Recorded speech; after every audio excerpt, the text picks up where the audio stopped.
Bien, entonces quiero hacer con ustedes una pequeña retroalimentación sobre lo que dábamos en la clase anterior, que es lo que es la huelga y el paro, ¿sí? Sobre los puntos más importantes. Nosotros de dónde sacamos, en primer lugar, luego, qué es la huelga y qué es el paro o dónde se encuentra protegido. Decíamos que esto lo encontramos en la Constitución Nacional del año 1992 y lo encontramos en el artículo 98, donde específicamente habla sobre que todos los trabajadores, tanto del sector público como privado, tienen derecho a recurrir a la huelga en caso de conflicto de intereses. ¿Cuáles son los conflictos de intereses? Si las partes, ¿se acuerdan que nosotros dábamos, por ejemplo, el contrato colectivo?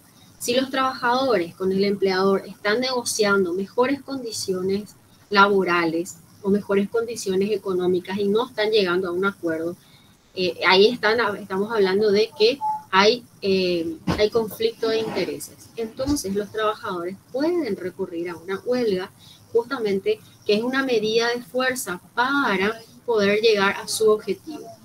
Algo muy importante también es que el artículo 98 de la Constitución dice que los empleadores también gozan de este derecho, pero se le denomina paro. Acuérdense siempre, para los trabajadores es huelga y para los empleadores se llama paro y tienen ese mismo derecho en las mismas condiciones. ¿En qué caso? Supongamos que los empleadores, que siempre ocurre en el sector de transporte, los empleadores están negociando con el Estado una ayuda económica o algún tipo de descuento especial o una subvención y no están consiguiendo. Entonces, ellos pueden entrar en un paro para, que es una especie de medida de fuerza, para la mejora de sus intereses. Entonces, a eso se refiere. Y también algo muy importante que ya lo establece la Constitución es que fuerzas militares y también la Policía Nacional no pueden recurrir a la huelga porque ellos son protectores de la paz pública, de la paz, del orden. Entonces ellos no tienen permitido entrar en huelga o tomar otro tipo de medidas de fuerza.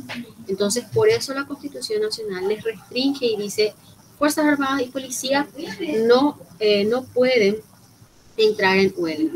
Y también algo muy importante que veíamos ya nosotros en clase pasada y que la Constitución Nacional establece es que la ley va a regular el ejercicio de estos derechos de tal manera que no se afecten los servicios imprescindibles para la comunidad.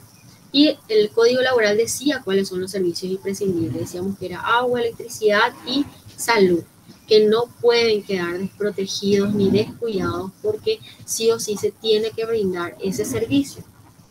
Imagínense ustedes que la ANDE entre en huelga y no quede nadie para atender el lugar y haya un corte general, por ejemplo.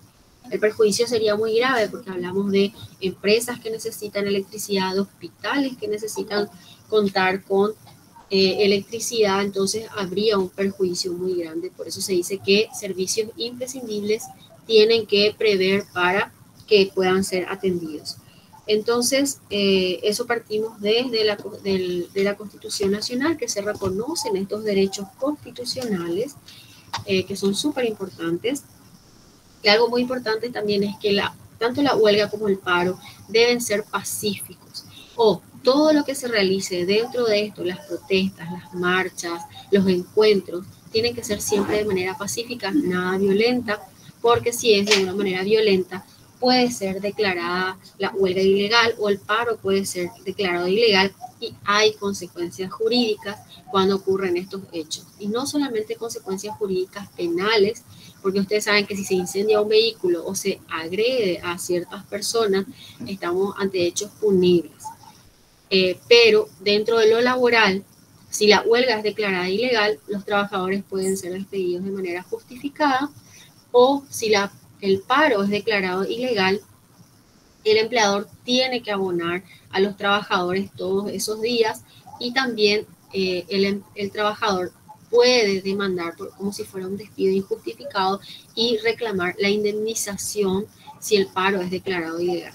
Eso lo van a encontrar en la primera parte, a partir del artículo 78, 79 y 81 del Código Laboral, el tema de que puede ser despedido de manera justificada o el trabajador se puede retirar de manera justificada.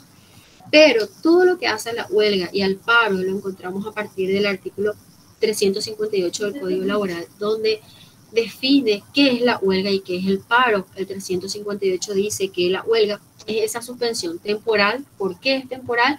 Porque es por un tiempo nomás. Y siempre se tiene que establecer cuánto tiempo va a durar la huelga.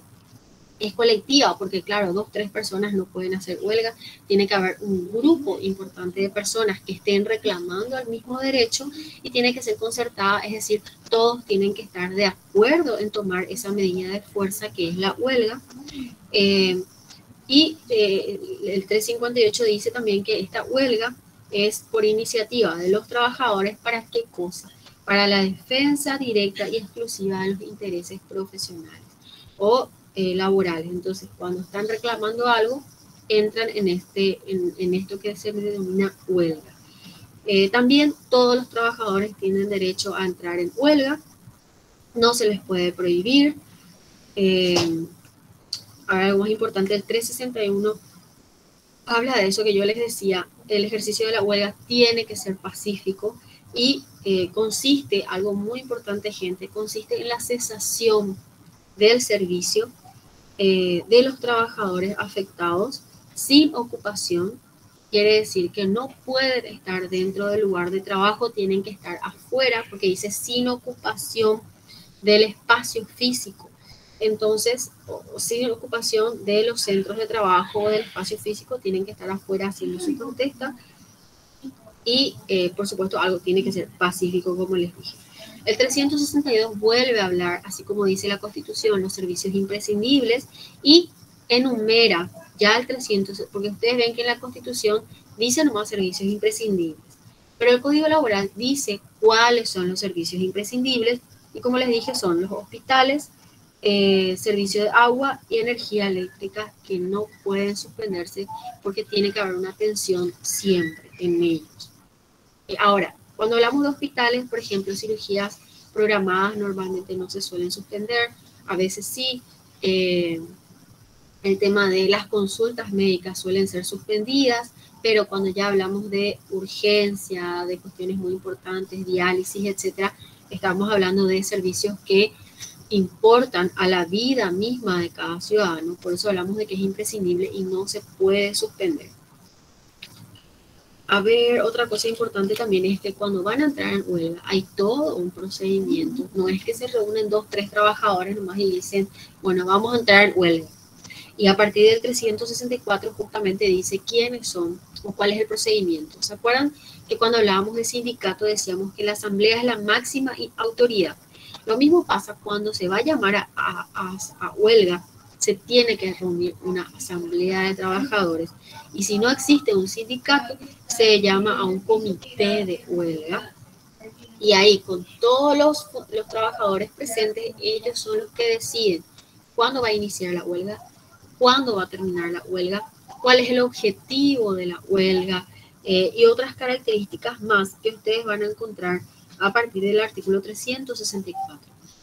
Una vez que se definen todos estos puntos que firman el acta donde se llama huelga, esto se debe comunicar a la patronal.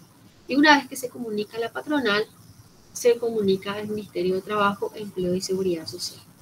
¿Qué pasa si los trabajadores omiten uno de estos puntos? Se puede declarar la huelga ilegal. Por suerte, el artículo 364 y siguientes del Código Laboral establece muy bien el paso a paso cuando se va a llamar a huelga, qué es lo que tienen que hacer, cómo tienen que hacer, qué documentos requieren. Entonces, todo eso establece el Código Laboral. Es muy claro, por suerte. Algo importante también es que la huelga, el ejercicio de la huelga que se declara legal no extingue la relación de trabajo ni puede dar origen a ningún tipo de sanción. Quiere decir que la patronal no le puede sancionar a los trabajadores que se adhirieron a la huelga. El Código Laboral les protege en ese sentido. Y también durante la huelga, algo muy importante es que queda suspendido el contrato de trabajo y por lo tanto el trabajador no tiene derecho a percibir el salario de conformidad al 373. Porque claro, si no hay trabajo realizado o trabajo devengado, quiere decir que la patronal no tiene derecho a, o no tiene obligación a pagarle a los trabajadores. Esto también, por supuesto, se va a ver afectado en el aguinaldo. Y algo importante también es que, ¿qué pasa si la patronal dice, bueno, le vamos a pagar, pero quiere decir que si se les va a pagar por esos días no trabajados, los trabajadores tienen que recuperar esos días que no trabajaron, quedándose después del horario de trabajo o recuperando los sábados o sábados si es que no se trabaja, por ejemplo, o los sábados a la tarde. Se deberían de quedar para recuperar las horas no trabajadas durante el periodo de huelga y así poder cobrar su salario. Porque imagínense ustedes que la huelga dure un mes, ese salario los trabajadores no van a percibir. Entonces, para poder percibir, eh, ellos trabajan horas de más, entonces así pueden percibir ese salario. Eso creo que son los puntos más importantes de la huelga. Y entrando un poco en lo que es el paro, el artículo 379 habla de que queda garantizado el derecho a paro para los empleadores y el 380 habla cuando el paro es legal. Entre estas cosas es para evitar el peligro de violencia, para desalojar ocupantes de la empresa por imposibilidades de poder mantener un proceso de producción en condiciones y enumera otros artículos. Entonces, y algo importante, gente, cuando se va a comunicar la huelga o se va a declarar la legalidad o ilegalidad de la huelga, el único que puede declarar la legalidad o ilegalidad de la huelga es el juez de primera instancia en lo laboral. Un juez de paz no puede hacerlo, un juez en lo civil no puede hacerlo, y eso lo establece el artículo 378 del Código Laboral y el artículo 381 del Código Laboral. Esa es la instancia. Ahora, quería leer con ustedes la sentencia y les voy a pedir que que ustedes se vayan turnando en la lectura para que podamos compartir esto. Les voy a pedir ayuda. Voy a proyectar ahora para que estén atentos. Entonces, no sé quién quiere iniciar.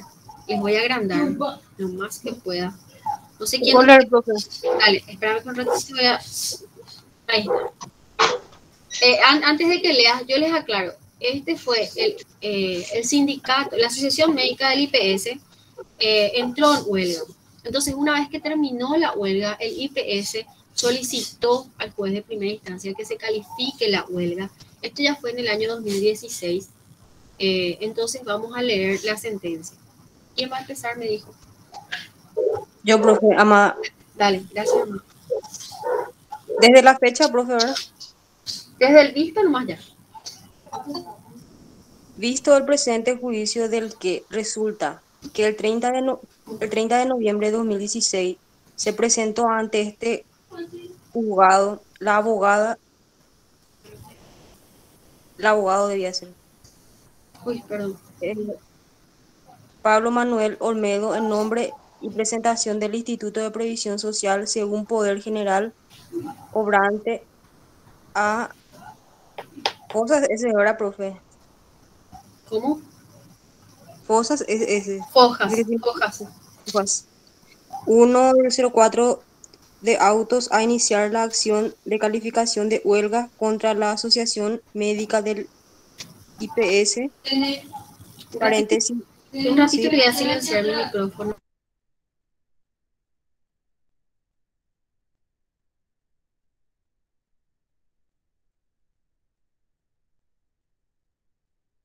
Te escucho.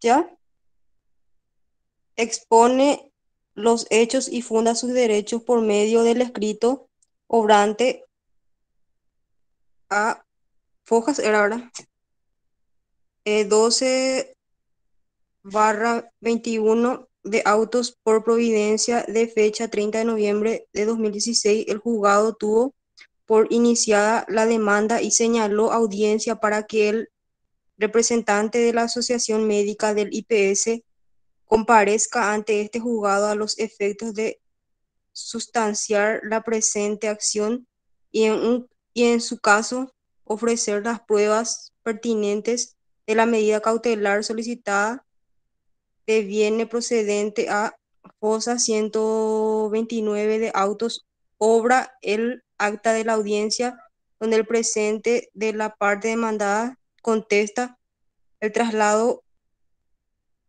corrido le conforme el escrito a Fosas 123/128 de autos, ocasión en la que ambas partes ofrecieron las pruebas que hacen a sus derechos. El juzgado resolvió reconocer la personería del abogado Francisco Fleitas Argüello, tener por contestada la presente acción de calificación de huelga y por ofrecidas las pruebas que hacen al derecho de parte y tener por ratificadas a la parte actora en la presente acción en los términos expuestos precedentemente como asimismos en las pruebas ofrecidas en su parte, por providencia de fecha 5 de diciembre de 2016, de conformidad al artículo 569 y 574 del Código, Código Penal, Código Procesal Penal. El juzgado admitió las pruebas ofrecidas por las partes actoras. Código Procesal Civil. Perdón, se me nubló. Muy chiquitito es la letra. Admitió por las pruebas ofrecidas por las partes actoras y demandada a Fosa 149, 149 de autos previo informe de la actuaría. El juzgado ordenó el cierre del periodo probatorio, la agregación de las pruebas producidas y llamó autos para sentencia. Antes de que avances, ¿por qué? Ay, discúlpenme. ¿Por qué? Fíjense ustedes que esta primera parte habla de todo el procedimiento que se hace dentro de la huelga de manera resumida. Entonces esto le va a servir mucho a ustedes de cómo se hace la comunicación de huelga o la calificación, disculpen, cómo se hace la calificación de huelga. Y en la clase pasada yo les decía a ustedes que hay una ley de huelga que está en el código ese chiquitito que dice que el procedimiento para la calificación de huelga va a ser como el amparo. Por eso es que vean ustedes acá dice de conformidad al 569 y 574 del Código Procesal Civil, porque ahí en esos artículos es donde habla del amparo. Y cuando se va a calificar la huelga de legal o ilegal, se utiliza el procedimiento de amparo. No se olviden de eso. Y justamente la parte interesada comunica cuál va a ser la huelga y el juez les cita para una audiencia y ahí es donde se ofrecen todas las pruebas y después se cierra el periodo probatorio y el juez directamente ya llama autos para sentencia, porque ustedes saben que el amparo es algo sumarísimo, por lo tanto la calificación de huelga también es sumarísimo. ¿Qué quiere decir eso? Que los plazos son mucho más cortos, gente, y se hace todo mucho más rápido, porque es algo que se tiene que definir de manera rápida. No sé si vas a seguir leyendo o alguien más quiere tomar la lectura. Les voy a volver a proyectar para que puedan leer. Yo puedo seguir, profe.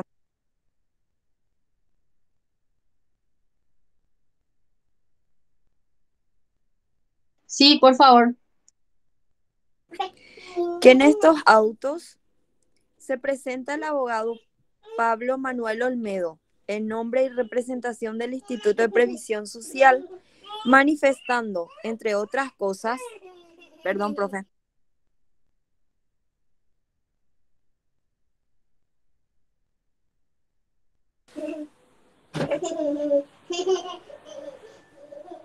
Discúlpame, ¿qué pasó?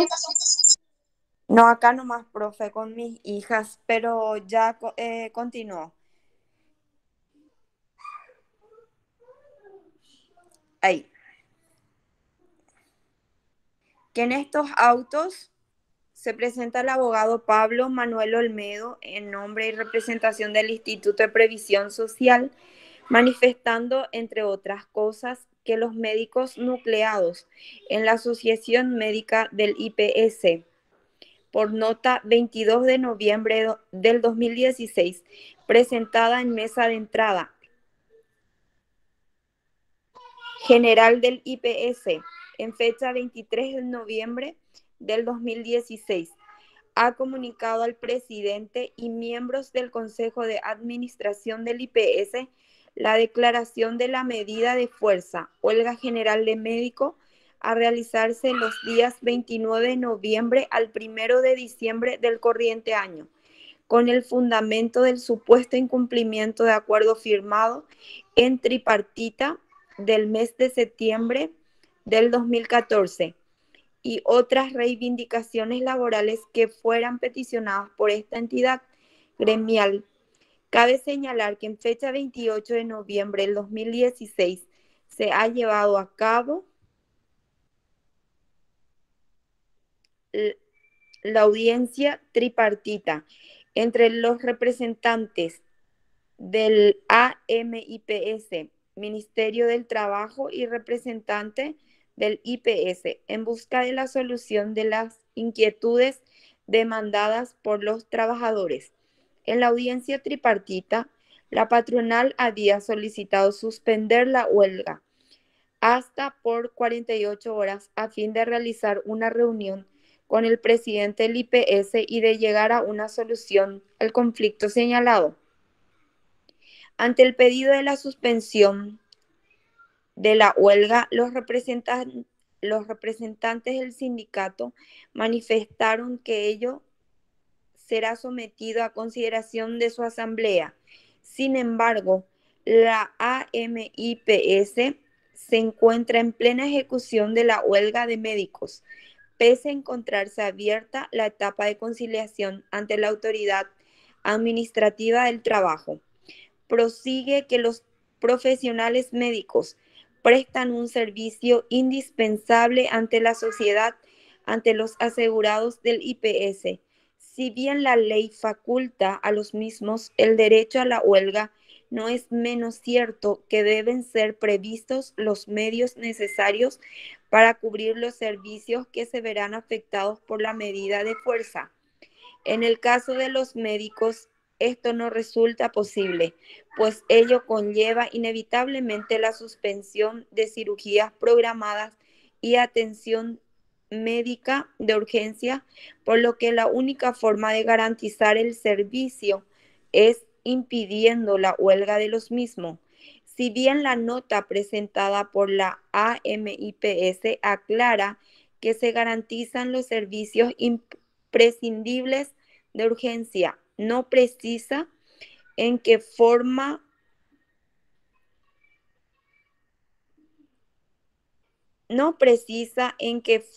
de garantizar el servicio es impidiendo la huelga de los mismos.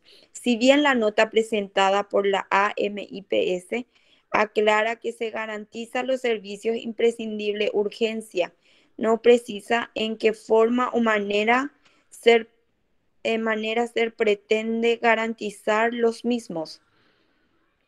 El derecho a la salud constituye un servicio básico fundamental que en ningún caso y de forma alguna puede ser desatendido. El derecho de las personas, los asegurados del IPS, no puede verse resentido por las reivindicaciones laborales de un gremio, por lo que esta huelga deviene claramente ilegal. En cuanto al motivo y fundamento de la huelga, según surge de la nota presentada en fecha 22 de noviembre del 2016, el motivo de la medida de fuerza adoptada por la AMIPS se encuentra su fundamento en el supuesto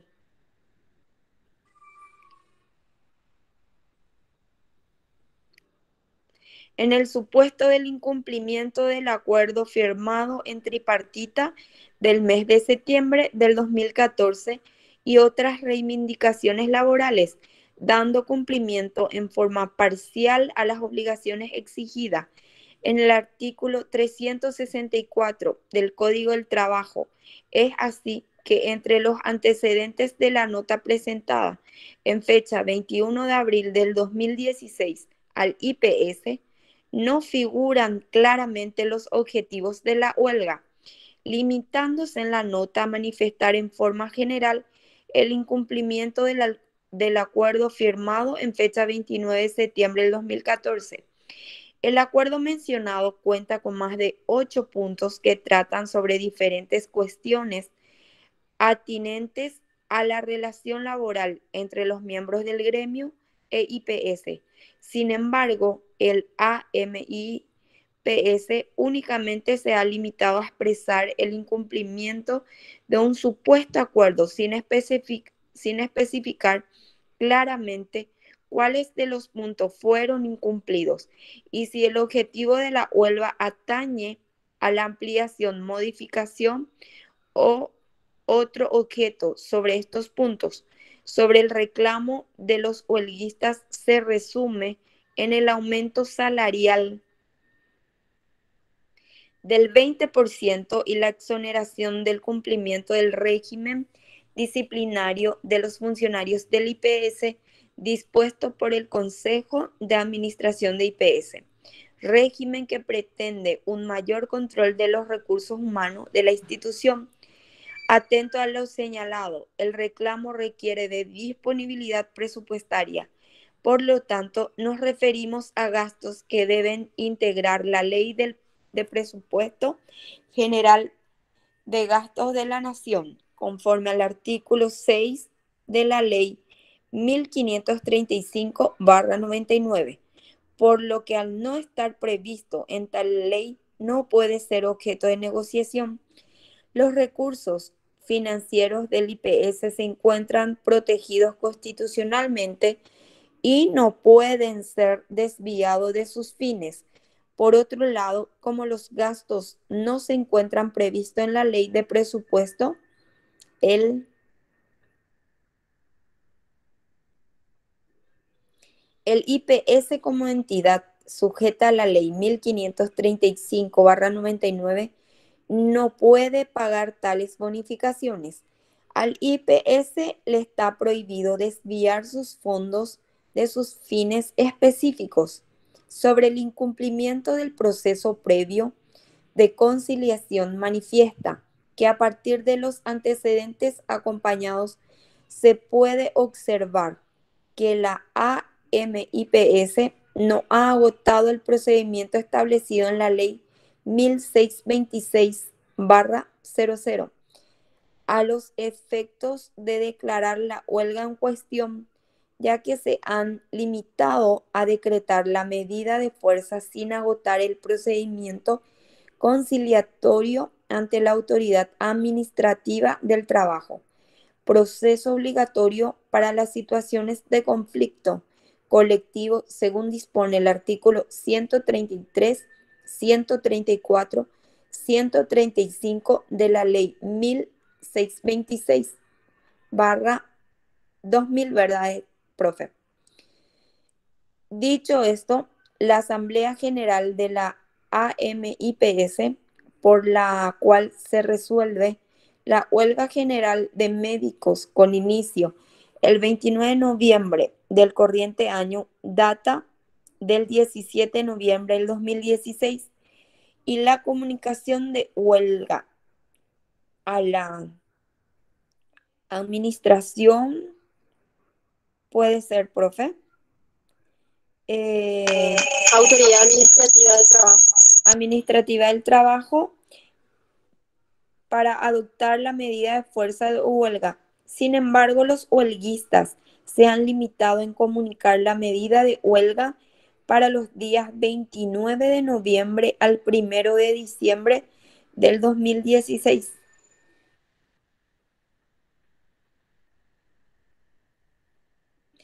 Sin agotar el procedimiento previo de la conciliación establecida en la ley,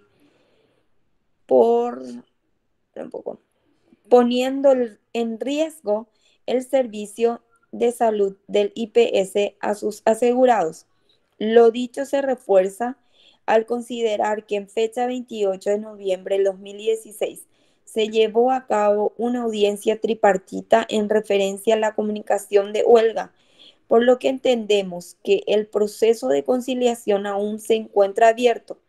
siendo improcedente la declaración de huelga si no se ha agotado dicho procedimiento, por lo que luego de la exposición de hechos y derechos solicita la declaración de ilegalidad de la huelga convocada por la administración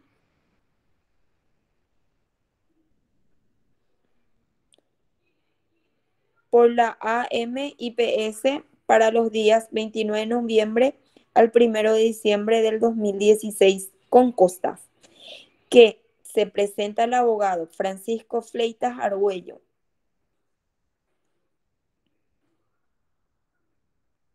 Perdón, esperen Sí. un ratito.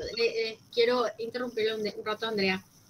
Toda esa primera parte que leyó Andrea es lo que el IPS está cuestionando sobre la huelga. Nosotros en la clase pasada hablábamos que se tienen que dar ciertos requisitos, se tienen que comunicar de cuánto a cuánto va a durar la huelga, cuál es el objetivo de la huelga, eso se tiene que comunicar a la patronal, también al ministerio. Entonces, todo lo que leyó Andrea eran todos los cuestionamientos que decía por qué la huelga tiene que ser declarada ilegal según IPS. Y atiendan bien ahí que ellos cuestionan también el tema de servicio imprescindible, porque ellos dicen que los médicos no dijeron quiénes iban a cubrir esos servicios imprescindibles. La AMIPS es la Asociación de Médicos del IPS y se supone que ellos tenían que proveer de una nómina de médicos que se iban a quedar en caso de urgencia a atender por cualquier inconveniente. Entonces IPS dice, ellos nunca dieron esto, no se cubrieron los servicios imprescindibles, entonces se cuestiona eso. Quería interrumpirle nomás a Andrea un poquitito para aquellos que se conectaron recién, para que puedan seguir la historia de lo que estamos leyendo ahora. Ustedes traten de mentalizarse que este es un cuento. No sé si alguien le quiere sustituir a Andrea porque ya leyó mucho o si quiere seguir leyendo, Andrea. Depende de vos. Yo no tengo problema, profe. Sigo nomás. Dale, a partir de ahora, de lo que va a leer Andrea, ella va a leer ya la contestación de la Asociación Médica, que es la AMIPS. Para abreviar, puedes decir asociación nomás. La asociación tendría a ser los representantes de los trabajadores, en este caso los médicos. Sí. Dale. Ya.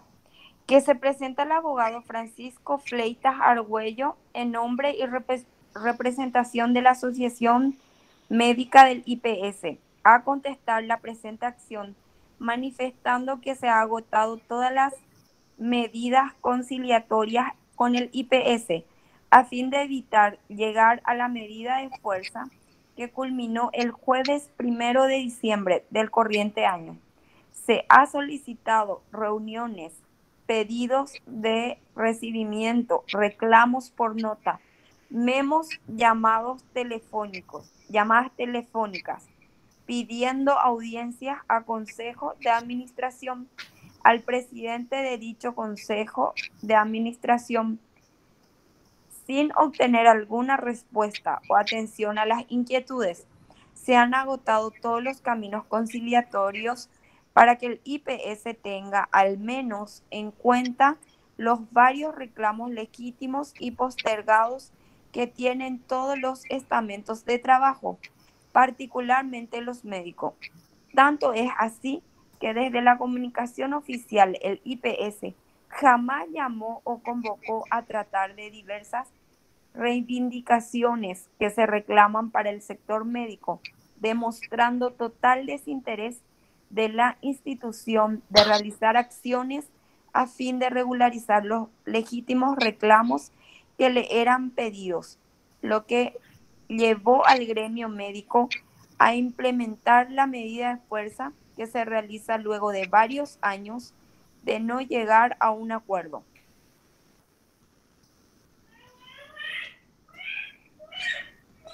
La decisión de la huelga es un derecho fundamental consagrado y protegido por la Constitución. Se han cumplido todos los requisitos legales para la realización de la huelga. Realización de Asamblea General en un primer llamado en fecha 8 de agosto del 2016, la que pasó a un cuarto intermedio justamente para seguir con la gestión conciliatoria antes de ir a una medida de fuerza, pero no hubo nuevamente respuesta. por lo que se llamó la continuación de la asamblea en fecha 17 de noviembre del 2016, asamblea que votó de la decisión de ir a huelga, con la comunicación escrita a la patronal, al Ministerio de Justicia y Trabajo y al juzgado de primera instancia en lo laboral de turno. Prosigue manifestando sobre el pedido de calificación de huelga, en la tripartita llevada a cabo en el Ministerio de Justicia en fecha 28 de noviembre del 2016, ya con la huelga declarada y a pedido de nuestra parte, donde nosotros reiteramos la comunicación de dicha tripartita al IPS. Nos encargamos de diligenciar la notificación tripartita en la cual no se presentó nadie de las máximas autoridades y donde solo recibieron nuevamente nuestros reclamos y no prometieron nada, sino que tratarán de realizar una reunión con el presidente del IPS y de llegar a una solución al conflicto señalado.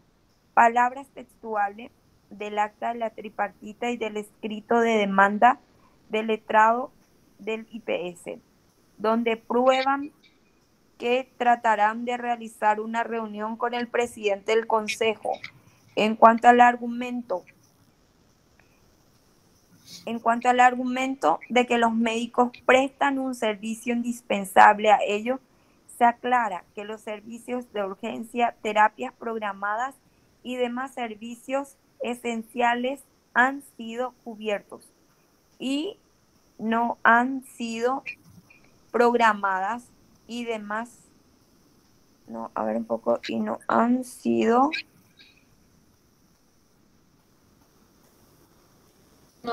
cubiertos.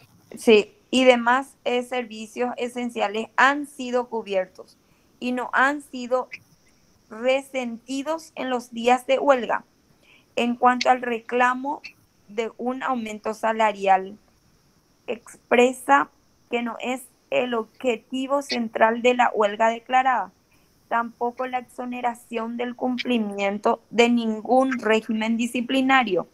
Al contrario, nuestra parte está de acuerdo con que exista dicho régimen disciplinario.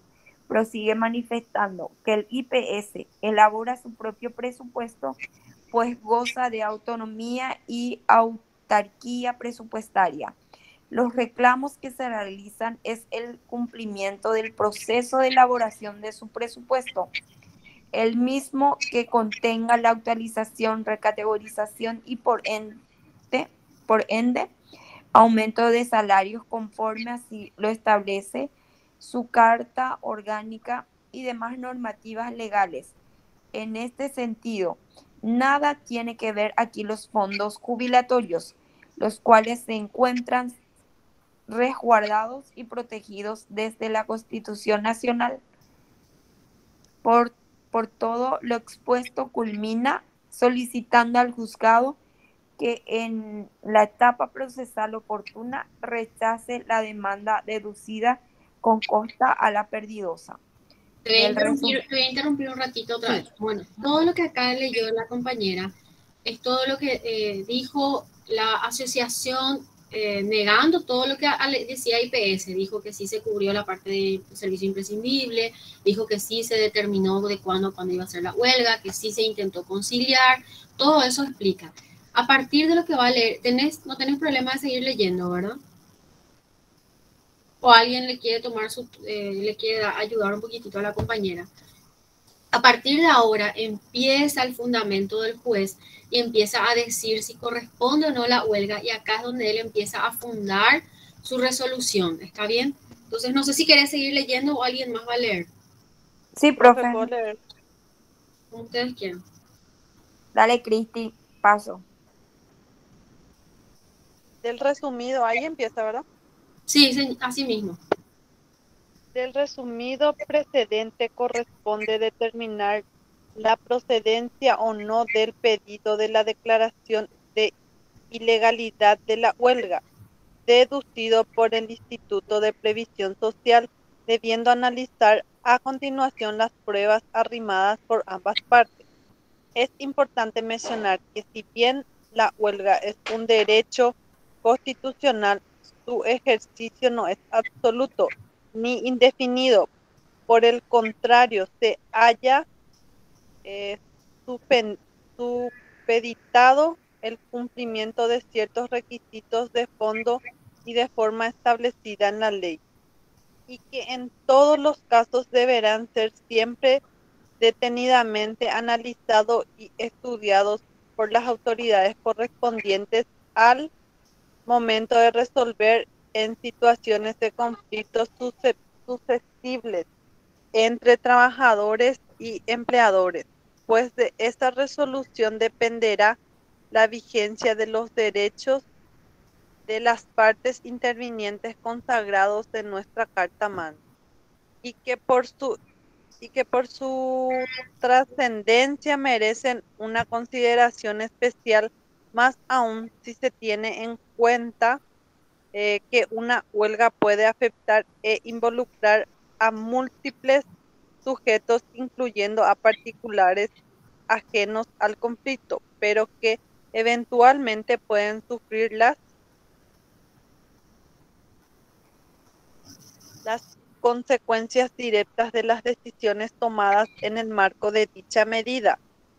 Profesor Dr. Víctor Altamirano, acción de inconstitucionalidad en el juicio.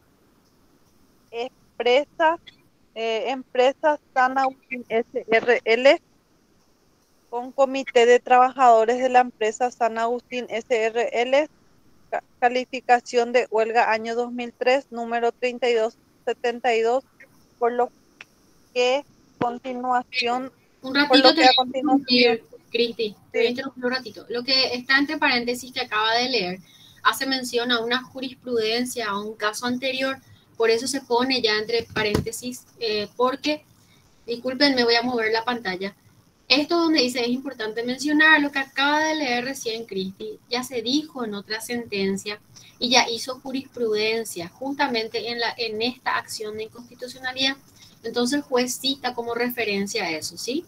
Bien, te vuelvo a marcar donde quedaste. Gracias.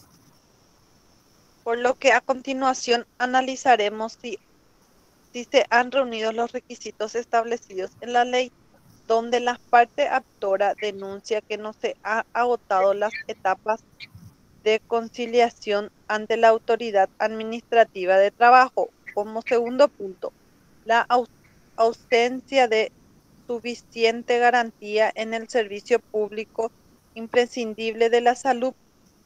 Tercero, que no determinaron el motivo ni fundamento de la huelga. Y por último, el incumplimiento del proceso previo de conciliación. Rechazando todos estos argumentos, la parte demandada manifestó que las etapas de conciliación fueron agotadas y que existía garantía en cuanto a los servicios imprescindibles, y que el objetivo de la huelga se encontraba detallado. En cuanto al primer punto y el último, se observa al 07/09 de autos de acta de la reunión tripartita y el acuerdo que arribaron el IPS y la asociación, Sí. del 81/114 de los actos, notas presentadas por la asociación donde realizan reclamos constantemente sin obtener respuesta de alguna. Además de ello, el 70/72 de los autos del acta de la Asamblea General Extraordinaria, y siguió a ello la comunicación de huelga tanto al IPS. ¿Qué significa, profe, ese FS? Fojas. Foja significa la página. Por ahí si se olvidan fojas pueden decir a página 5. Nada más que cuando es un expediente no se dice página, se dice fojas. Entiendo, profe. Dale. Bueno, foja 05, como al viceministro de Trabajo, fojas 11, y al juzgado laboral expediente agregado por cuerda separada. Ahí te moví otra vez. Acá está. Y por ahí. Y por último, hojas 10 de los autos de audiencia de conciliación entre las partes y la autoridad administrativa de trabajo. Por lo tanto, por lo que de conformidad al artículo 133, 134, 135 y 137 de la ley 1626/00, la asociación ha agotado las instancias administrativas previstas a la comunicación de huelga, según se desprende de los instrumentos presentes por ambas partes, por lo que el fundamento del incumplimiento del proceso previo de conciliación deviene improcedente, habiéndose conformado una mesa de negociación incluso antes del inicio de la huelga para tratar de llegar a un acuerdo conciliatorio. En cuanto al segundo fundamento sobre la falta de garantías en el servicio público imprescindibles y establecidos en los artículos 130 y 131 de la ley 1626/00, se consta en hojas 118 de los autos que la asociación presentó la nota en la que se comunica que los servicios de urgencias, como los correspondientes a cuidados críticos a pacientes ya internados, están absolutamente garantizados como corresponde legalmente y como lo exige nuestro compromiso como profesional de la salud. Un cargo recibido en la mesa de entrada general del IPS en fecha 28 de noviembre del 2016. No consta tampoco en los autos que la entidad empleadora haya comunicado a los huelguistas la nómina del personal. Acá necesario. Del personal necesario para el efecto, conforme lo establecido en la última parte en el artículo 131 de la ley 1626, por lo que este fundamento deviene igualmente y procedente, por lo cuanto que tampoco se produjo prueba demuestra el incumplimiento de citado requisito legal, debiendo constituirse que la asociación garantizó el funcionamiento regular de los servicios. Y por último, sobre el reclamo de la falta de determinación de objetivos por la cual la asociación convoca la huelga, se observa en hoja 05 de autos que en la nota remitida al presidente del Ministerio del Consejo de Administración, en la que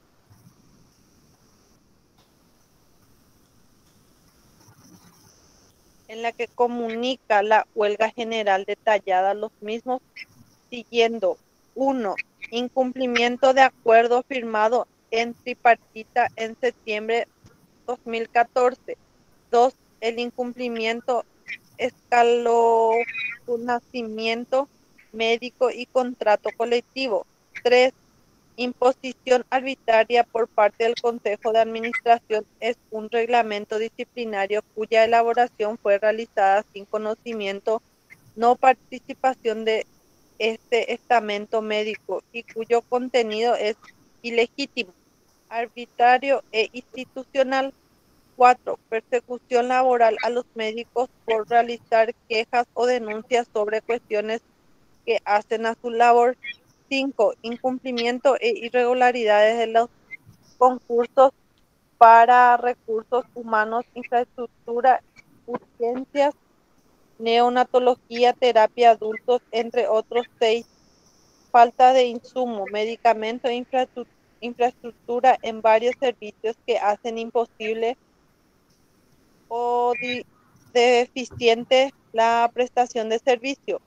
7. Aumento salarial del 20% para todos, al igual que la nota remitida al Ministerio de Trabajo, obrante en hojas 11 de autos y en la comunicación de huelga ante el juez de primera instancia en lo laboral agregado por huelgas separadas se observan detallados en los mismos objetivos, dando cumplimiento a lo establecido en el artículo 136 de la ley citada, procedentemente, por lo que este argumento resulta improcedente.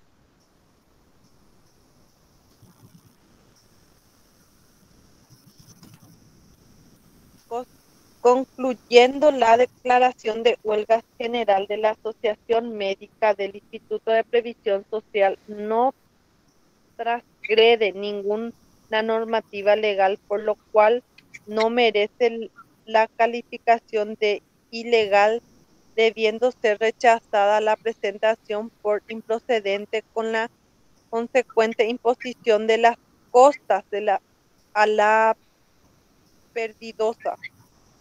Por lo tanto, fundado en lo expuesto en el artículo 98 de la Constitución Nacional, artículos 130, 131, 132, 133, 134, 135 y 137 y demás concordantes de la Ley 1626/00, el juzgado resuelve: 1.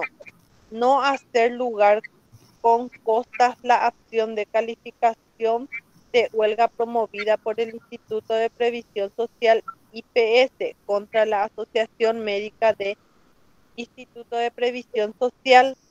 De conformidad a lo expuesto en el exordio, la resolución: anotar, registrar y remitir la copia al Suprema Corte Suprema de Justicia ante mí. Muchísimas gracias. Bien, entonces ustedes ven que acá el juez, voy a mover un rato la pantalla, acá el juez empieza uno a uno a analizar todos los fundamentos y qué es lo que dice el juez al final, que sí se dieron los presupuestos requeridos para que la huelga sea legal. O sea, quiere decir que la asociación cumplió con todos los plazos, o perdón, con todos los procedimientos establecidos en el Código Laboral. Entonces, pasó esto. Ahora bien, les escucho a ustedes para escuchar brevemente la opinión. Voy un ratito a la parte de la tarea para ver las preguntas. Entonces vamos a ir respondiendo un poco de manera oral para los que quieran participar. ¿Quiénes fueron ahí las partes en este juicio que ustedes encontraron? La Asociación de Médicos del IPS y la patronal. Que era la patronal, que era el IPS, ¿verdad? Y IPS fue el que justamente solicitó que se declare ilegal la huelga, ¿verdad? Y, Sí, y la segunda pregunta, entonces ustedes por ahí, gente, si ya tienen una hojita, empiecen ya a anotar, así les va a ser más fácil después levantar esta tarea. ¿Ante quién fue presentado el pedido de calificación de huelga?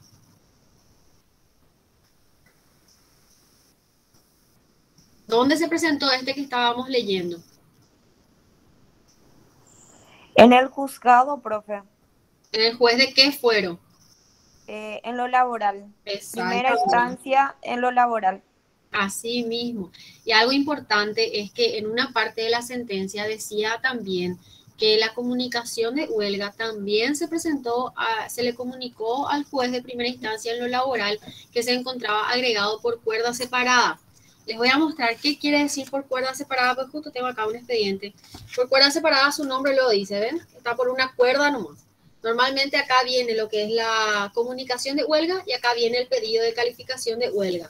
Este no es este expediente, pero les muestro nomás. Entonces, gente, cuando ustedes ven que dice por cuerda separada, es que de manera literal viene sujeta por una cuerdita el expediente. Entonces, el juez dice, yo observo que el expediente que se trajo a la vista y que se encuentra por cuerda separada, sí se comunicó la huelga. ¿A quiénes? A la patronal, después se comunicó al Ministerio de Trabajo y eso se presentó acá al juez. O sea que sí se dieron los requisitos, decían una parte.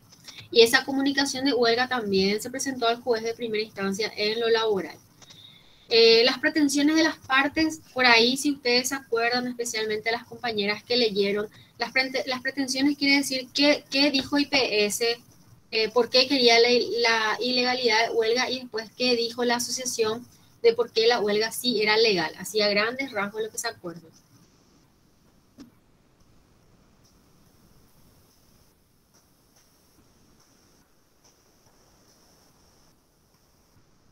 No tengan miedo de hablar.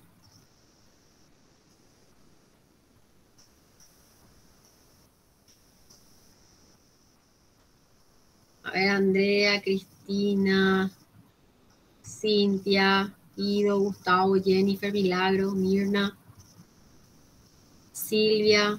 Y el IPS lo que cuestionó fue que no presentó todos los requisitos para que se declare en forma legal.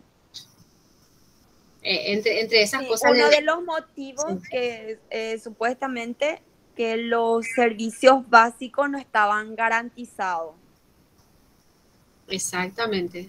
Y dándole un poco la mano a Andrea, también dijeron de que no se estableció cuánto tiempo iba a durar la huelga, dijeron también de que no se establecieron bien los objetivos de la huelga y dijeron también de que no se agotaron todas las instancias conciliatorias. Creo que eran 4 fundamentos así principales que objetaba la patronal. Y alguien que quiera decirme qué decía la asociación contra estos fundamentos.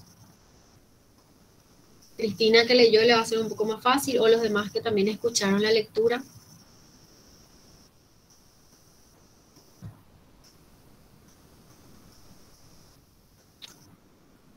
Que ellos también reunieron todos los requisitos, profe, y que el presupuesto también no, ¿cómo era? Ellos tienen su propia normativa, la ley orgánica, creo que es del IPS, que no se rigen por el presupuesto de la nación, porque ellos mencionaron que no tenían los fondos, que no se tenía que desviar, algo así. Así mismo. Y ellos también, en una parte leía la compañera, decía, afojas tal obra el acta de asamblea, afojas tal obra la copia donde se comunicó a la patronal, afojas tal obra. Ellos mencionaban todas las instrumentales diciendo de que sí se dio cumplimiento a todo lo que es necesario para que se llame a huelga y ellos habían presentado todos los documentos, inclusive al momento de contestar. Esos son los fundamentos básicamente. El tema del fundamento del juez, si yo les recomiendo que vuelvan a leer la sentencia, ustedes ven acá en pantalla, acá está la copia de la sentencia para que puedan volver a leer.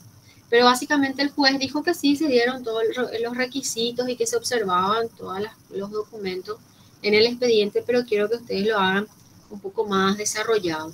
Lo mismo, los artículos citados, ¿cuáles son los artículos citados? Lean la sentencia.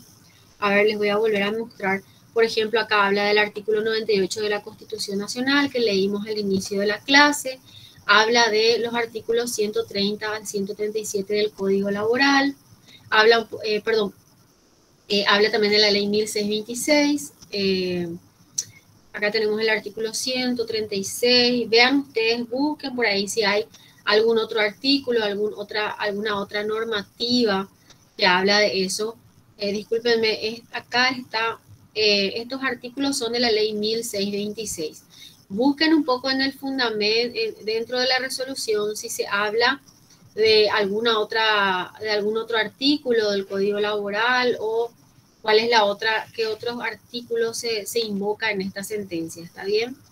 Y esos son los artículos citados. Y después tenemos la conclusión de la sentencia, que ustedes ven ya aquí cuál fue la conclusión de la sentencia, que es el resuelve, que al final se dijo no hacer lugar al pedido de calificación de huelga ilegal, porque la huelga sí fue legal según el juez y según el fundamento que él había expresado en su momento. Y después del trabajo les pide una pequeña opinión personal sobre lo que es la huelga, qué es lo que más a ustedes les llamó la atención sobre esta sentencia o sobre lo que estuvimos hablando en clase, ¿sí? Esa sería, y ahora prácticamente ya hicimos casi toda la tarea, después le va a quedar nomás a ustedes completar un poquitito más ese punto. ¿Estamos bien hasta aquí, chicos? Sí, profe, súper bien. Bueno, les quiero hablar así unos cuantos minutos sobre lo que es ya el desarrollo de la lección, pero no voy a desarrollar todo porque es un poco largo, pero quiero hacerles una introducción Así el martes vamos a continuar con la lección número 13, que habla sobre la seguridad social. Sobre la seguridad social. En este caso vamos a hablar específicamente sobre lo que es el IPS. Eso no van a encontrar en el Código Laboral. ¿Por qué? Porque el IPS tiene una ley especial, tiene una ley aparte.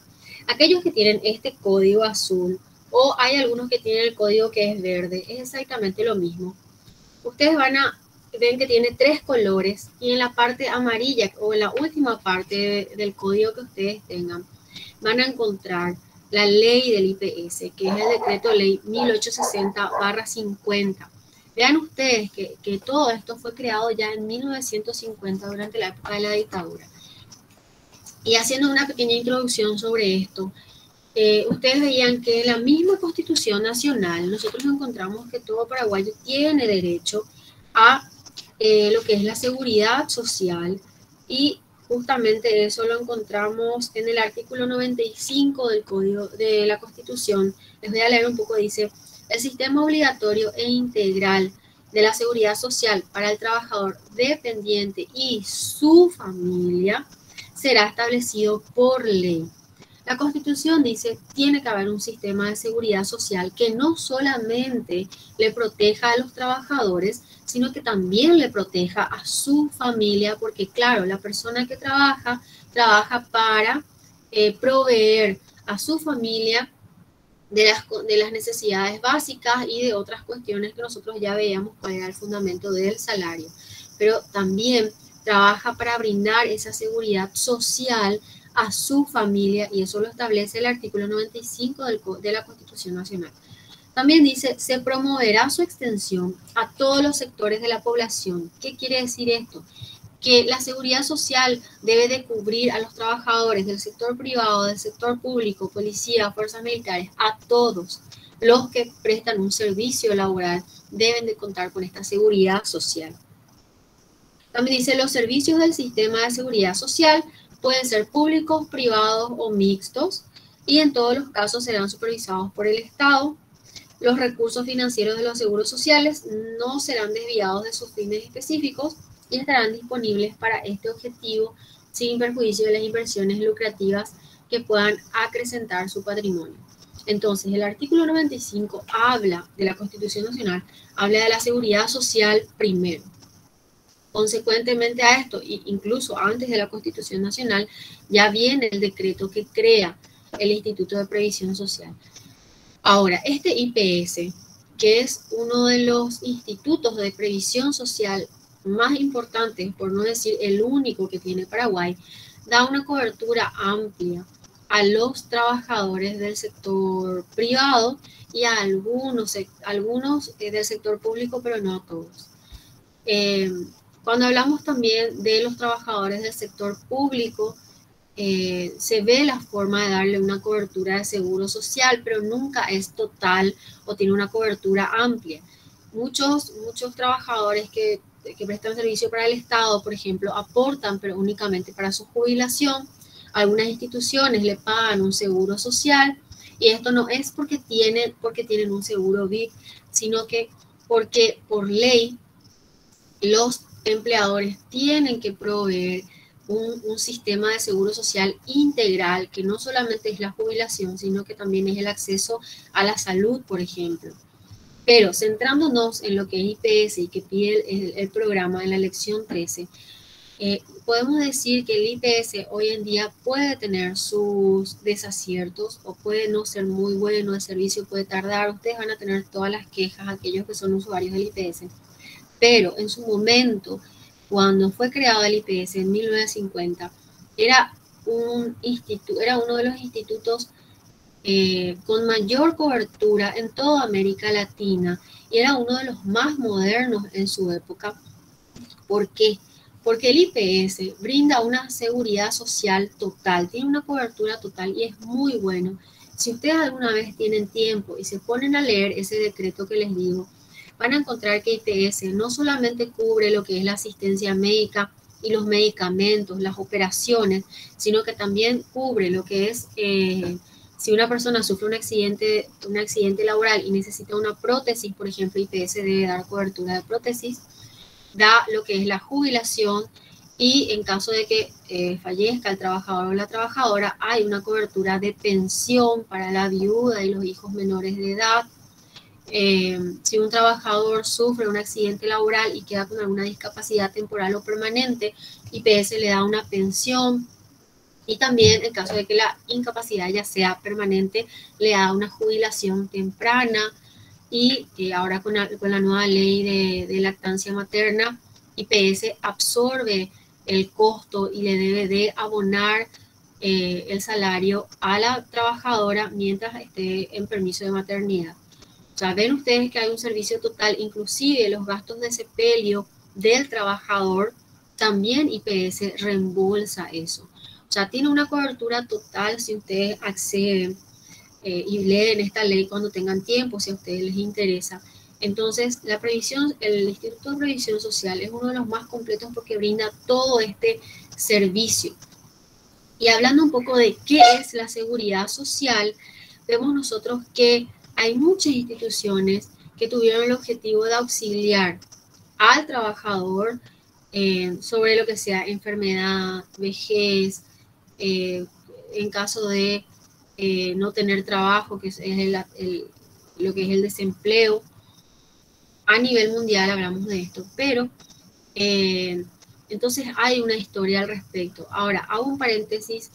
Ustedes van a ver que en otros países, en Europa o Argentina, qué sé yo, el Estado, cuando un trabajador se queda sin trabajo, el Estado le da una ayuda por desempleo algunos meses hasta que el trabajador consiga un nuevo puesto de trabajo. IPS y Paraguay en general es el único que no cuenta con esta ayuda por desempleo. Entonces podríamos decir que en ese punto Paraguay aún está carente, pero tiene cobertura respecto a todos los demás puntos. Y reitero, jubilación, asistencia médica, pensiones, cobertura de medicamentos, todo tenemos nosotros en Paraguay. Podría tener sus desaciertos, pero en teoría es uno de los más completos.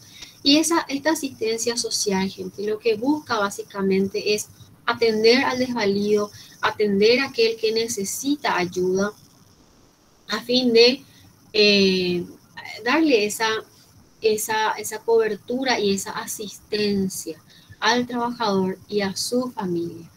Y la Constitución Nacional, como nosotros veíamos hace rato, le da esta responsabilidad al Estado y le dice: el Estado es el que debe de regular y es el que debe atender todos estos sistemas de seguridad social. Entonces surge ahí un rol muy importante del Estado porque asume esta obligación. Ahora, IPS, por ejemplo, se le hace un descuento a los trabajadores, a los empleadores para el aporte, pero IPS también asume otros costos al respecto cuando hablamos ya saliendo de IPS. Entonces, cuando hablamos de esto es importante recalcar. Ahora, cuando hablamos del concepto, les voy a proyectar un rato para que puedan seguir en pantalla.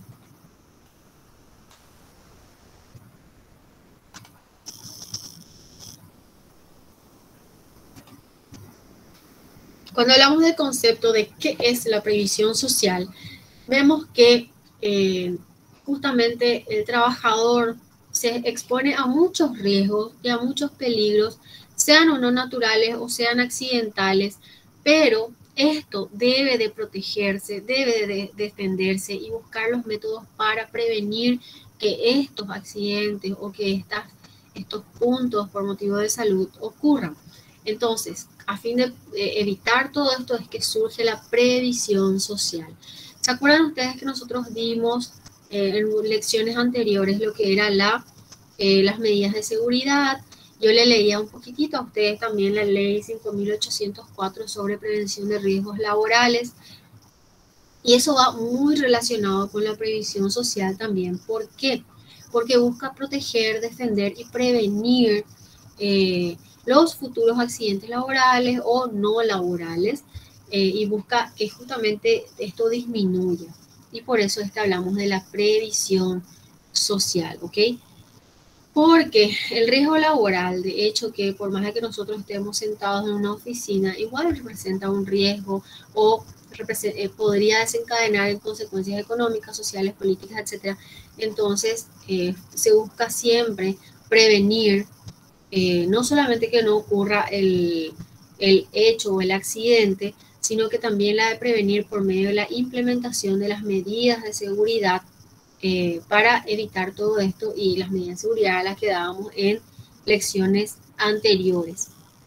Entonces, podemos decir que la previsión social, uno de los aspectos de la seguridad social es justamente ver o tener un conjunto de normas donde propone paliar y resolver ciertos riesgos sociales, la de que no existan tantos riesgos, cuidando la salud, teniendo una asistencia médica, previendo ya la cobertura de medicamentos, en fin. Todo esto se busca tener para poder adoptar las técnicas del seguro que constituyen ahí sí una de las expresiones de la previsión social. Entonces surge eso de tener un seguro social o un seguro médico para poder prevenir o prever todas estas situaciones. Y también otra cuestión muy importante que es el ahorro para poder a futuro acceder a una jubilación digna. Ahora, como les dije hace rato, surge lo que es el IPS y en la lección se empieza a hablar sobre cómo está compuesto el IPS, qué es lo que hace. Entonces, hablando así un poco pronto y rápido, podemos decir que el artículo 6 establece que el IPS va a estar compuesto por una dirección y administración y por lo tanto se crea, o sea, la dirección y administración del IPS, discúlpenme, va a estar a cargo de un consejo de administración. Pero este consejo de administración a su vez está supervisado por el Estado y el consejo de administración, ¿quiénes integran? Integran el presidente del IPS y los miembros designados por el Poder Ejecutivo conforme al artículo 7 de la ley, y también la fiscalización del movimiento financiero, o sea, todo el dinero que mueve IPS, que recibe de los aportantes, siempre va a estar a cargo de un síndico que es designado por el Poder Ejecutivo a propuesta de la Contraloría General de la Nación. Ustedes saben que la Contraloría, y hago un paréntesis para que ustedes puedan entender, la Contraloría General de la Nación, que es un instituto que está dentro de la Constitución Nacional, tiene el rol de controlar la administración de todas las instituciones públicas. Por supuesto, también tiene que controlar el movimiento financiero del IPS y forma parte del organigrama del IPS. Ahora bien, el artículo 7 habla del Consejo de Administración, que se constituye, como ya dijimos, por el presidente y por 5 consejeros que son designados por el Poder Ejecutivo. ¿Quiénes son estos consejeros? Un consejero del Ministerio de Trabajo, Empleo y Seguridad Social. Ustedes ven en pantalla que dice Ministerio de Justicia y Trabajo. Acuérdense que hoy en día se llama Ministerio de Trabajo, Empleo y Seguridad Social porque el Ministerio de Justicia se separó del Ministerio de Trabajo. Entonces, corrijan siempre eso y tengan presente. Entonces, hay un consejero del Ministerio de Trabajo, Empleo y Seguridad Social, hay un consejero del Ministerio de Salud Pública y Bienestar Social, hay un consejero de los empleadores, hay un consejero en representación de los trabajadores asegurados y hay un consejero que está en representación ya de los jubilados y pensionados del IPS. Reitero, presidente, y después está compuesto por todos los sectores más importantes que hacen al Seguro Social. Ministerio de Trabajo, Ministerio de Salud, empleadores, trabajadores y jubilados. El programa también pide un poco de las leyes y reglamentos de la seguridad social, que habla de todo el ordenamiento jurídico. Tenemos nosotros el decreto número 17.071, donde se establece el campo de aplicación y determina todos los beneficios y prestaciones del IPS. Surge el decreto ley 1860 de 1960, donde se modifica el decreto anterior y extiende los beneficios del sistema a otros grupos. Y tenemos, fíjense ustedes, y sacando esto, haciendo un paréntesis también, si nosotros vamos a ver toda la legislación que tiene IPS es muchísima, nunca vamos a terminar de abarcar. Pero resaltando algunos más importantes, podemos decir que está el decreto donde se habla de la medicina preventiva, donde en la ley, por ejemplo, 537 del año 1968, es algo muy importante porque logra incluir dentro del Seguro Social a los maestros y catedráticos, cosa que antes no tenían este derecho. La ley 792 de 1962 incrementa los aportes que hace tanto el empleador como el trabajador. A ver un poquitito. La ley 430 de 1973 establece las jubilaciones y pensiones complementarias. Hablamos de las pensiones de viudas, de niños menores de edad, las jubilaciones por salud o por discapacidad permanente. Todo esto habla. Vean ustedes, voy avanzando porque no les quiero mezclar, pero fíjense ustedes que hay muchísimos. También tenemos la ley 842 de 1987 que crea el Fondo de Jubilaciones y Pensiones para los miembros del Poder Legislativo, que es algo muy cuestionado hasta hoy día. Y esto sigue, es una lista larguísima. Independientemente de que ustedes ven acá que en el material que les proporciono menciona hasta el año 92, hasta hoy día hay legislación al respecto que va modificando lo que es el IPS y van incluyendo otros sectores. Ahora, como les decía, ¿qué es lo que IPS cubre? Es decir, este seguro social, de acuerdo a la ley, ¿cuál es la cobertura que brinda o que tiene para con el trabajador y su familia? Vemos nosotros que tiene la cobertura de riesgos de enfermedad, maternidad y accidentes que no sean del trabajo. Aquellos que cuentan con seguro social o cuentan con IPS, ustedes saben que sufren un accidente fuera del trabajo, IPS igual le da la cobertura. Por supuesto, si es un accidente laboral también.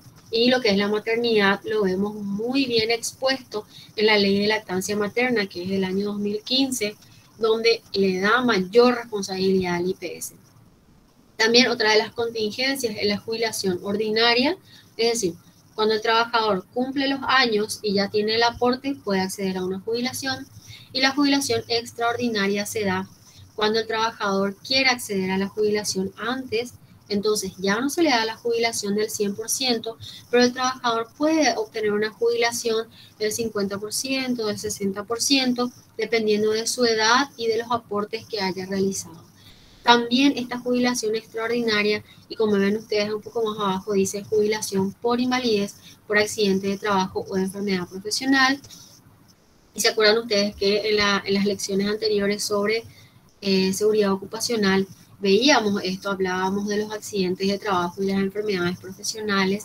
Entonces IPS da esta jubilación por invalidez y por supuesto hay una pensión que en caso de fallecimiento del asegurado se le da la pensión a la viuda, a los hijos menores de edad y a los hijos, por más de que sean mayores de edad, que tengan algún tipo de discapacidad, ellos tienen esta pensión. ¿Cuáles son también las prestaciones en caso de muerte o fallecimiento? Es el subsidio en dinero y la cobertura de los gastos funerarios, como ya les decía. Y las prestaciones en especie, es decir, ¿qué es lo que IPS da? Es la atención médica, la atención quirúrgica, la atención odontológica, los medicamentos y la hospitalización, la cobertura total, y un subsidio en dinero a aquellos que tengan un tratamiento médico o se encuentren con reposo. Cuando la persona tiene un reposo, esto acceden, presentan los documentos al IPS y el IPS le abona, por decir de alguna manera, los días en que estuvo de reposo. A ver un poquitito, para no hacerla muy larga, esto vamos a desarrollar en la siguiente clase. Lo que sí les quiero mostrar es que justamente, ya que estamos hablando del IPS,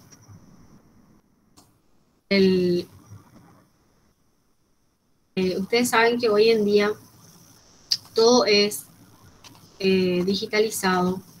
Entonces, IPS, Estoy tratando de ingresar a la plataforma del IPS para compartir con ustedes. IPS tiene una plataforma que se llama REI, que es el registro, es el sistema de recepción. Un ratito, estoy tratando de ingresar para poder mostrarles a ustedes. Discúlpenme.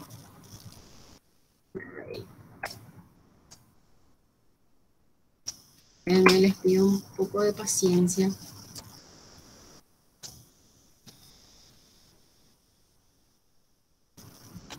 El REI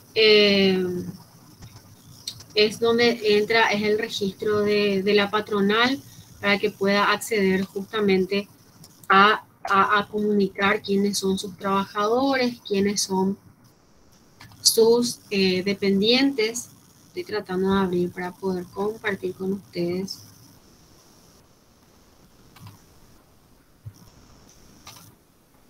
Les voy a volver a proyectar para que podamos ver. Bien. Nosotros tenemos la plataforma del IPS, que es esta. Ustedes, si van a lo institucional, aquí tienen una pequeña reseña histórica de cómo y cuándo se creó el IPS, justamente, y esto quiero compartir con ustedes porque ya es parte del programa y va a ser más fácil si lo hacemos de esta manera. Habla justamente lo que les dije, por decreto del año 1943, el presidente en ese entonces, Higinio Morínigo, fue el que creó el IPS. En 1950, por el decreto 1860, ya el presidente Federico Chávez estableció lo que es la naturaleza, los objetivos, funciones, perfil jurídico y financiero que hasta hoy día se tiene en cuenta para el IPS. ¿Cuál es la finalidad del IPS? La finalidad principal es la de brindar a sus asegurados y familiares un conjunto de servicios que puedan proteger al trabajador y su familia en caso de enfermedad, accidentes de trabajo y enfermedades profesionales. Y en caso del titular o del asegurado principal, le otorga lo que es la jubilación o una pensión en caso de accidente o discapacidad. Habla también de cuál es la característica institucional, habla de que tiene una personería propia, que es un organismo autónomo y autárquico, con patrimonio propio. ¿Quiénes son las máximas autoridades? Lo que estábamos diciendo recién, que esto está compuesto por un directorio a cargo del Consejo de Administración y este está integrado por un presidente y 5 representantes, les reitero, representante del Ministerio de Trabajo, Empleo y Seguridad Social, representante del Ministerio de Salud Pública y Bienestar Social, representante de los empleadores, representante de los trabajadores y representante de los pensionados. Habla un poco aquí de historia, quién fue el primer presidente o quiénes fueron los primeros miembros, mejor dicho, de el IPS. Si a ustedes les interesa la historia y les gusta indagar un poco, pueden ir viendo todo esto.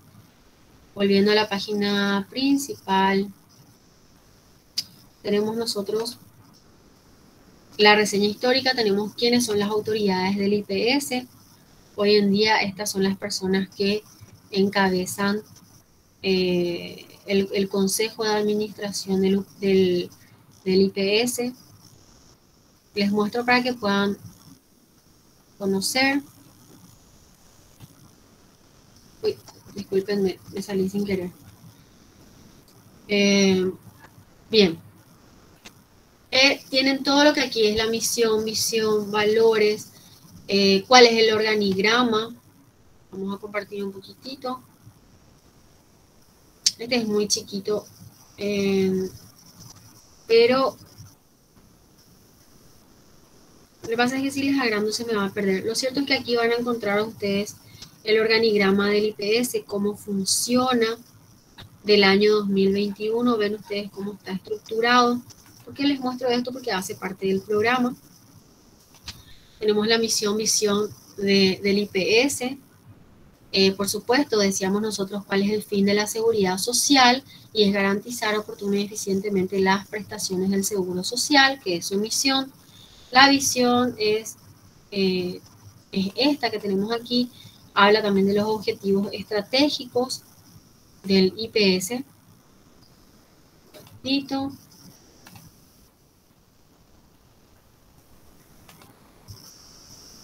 El marco legal también lo tienen aquí.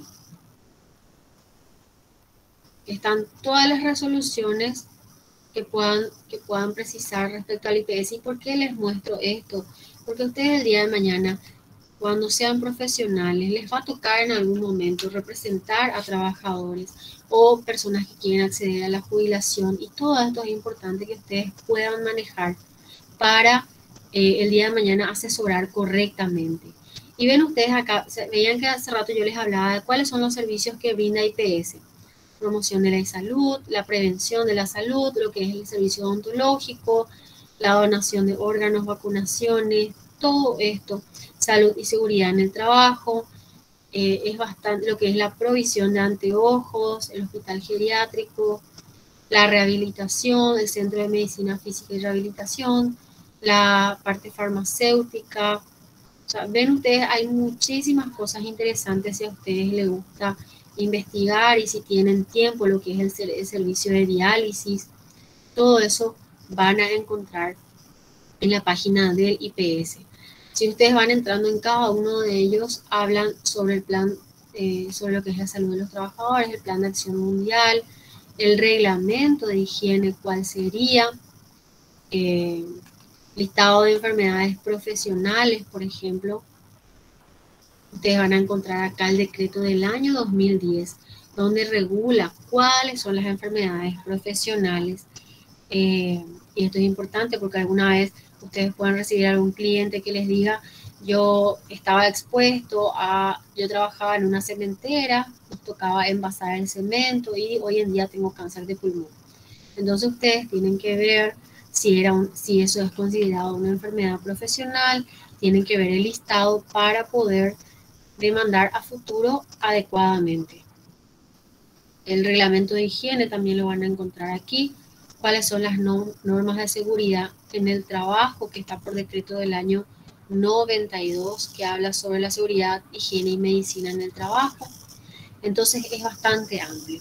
Y como les decía, el IPS tiene todo ese sistema hoy en día digitalizado. Lo que yo les estoy mostrando a ustedes en pantalla es el sistema de recepción electrónica de información, es decir, REI. Esto es lo que maneja la patronal, y es donde la patronal, por ejemplo, un ratito, la patronal, un ratito, ya enseguida.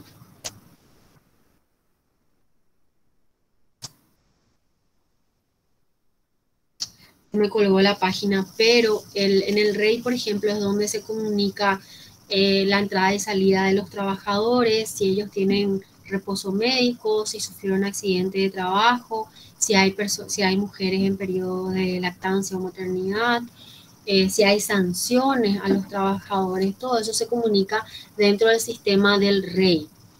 Ahora, si yo soy trabajador, algo muy importante, si yo soy trabajador, yo puedo contar con un acceso a todo lo que hace a mi IPS, y justamente la plataforma se llama Mi IPS.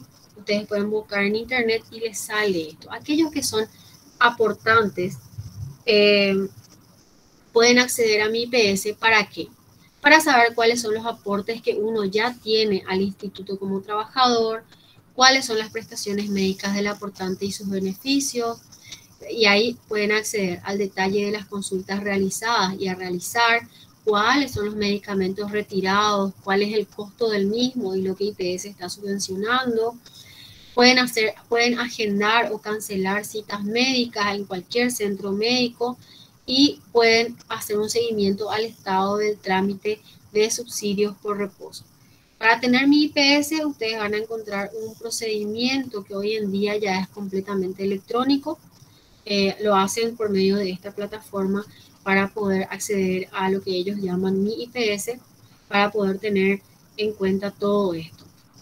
Esto les muestro porque les va a ayudar a futuro, y si ustedes son trabajadores y ya están aportando al IPS, es importante que ustedes también sepan de estas plataformas.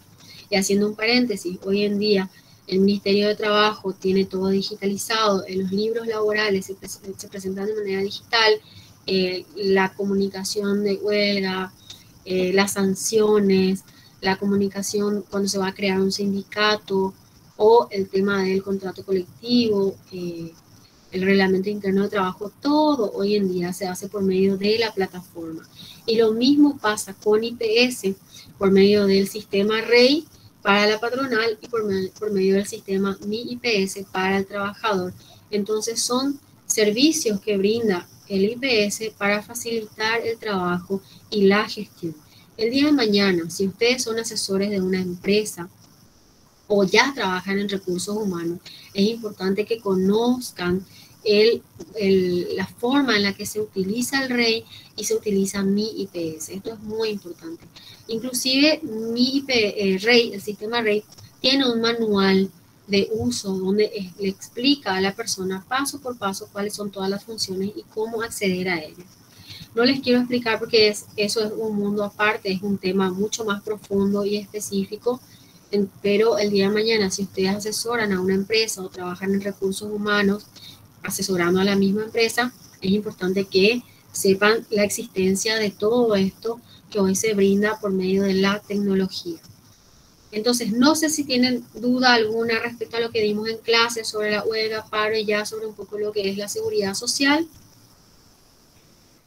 ¿Tienen dudas hasta aquí o están todos bien? Súper bien, profe. Dale, bueno, Súper bien. genial. Voy a detener la grabación.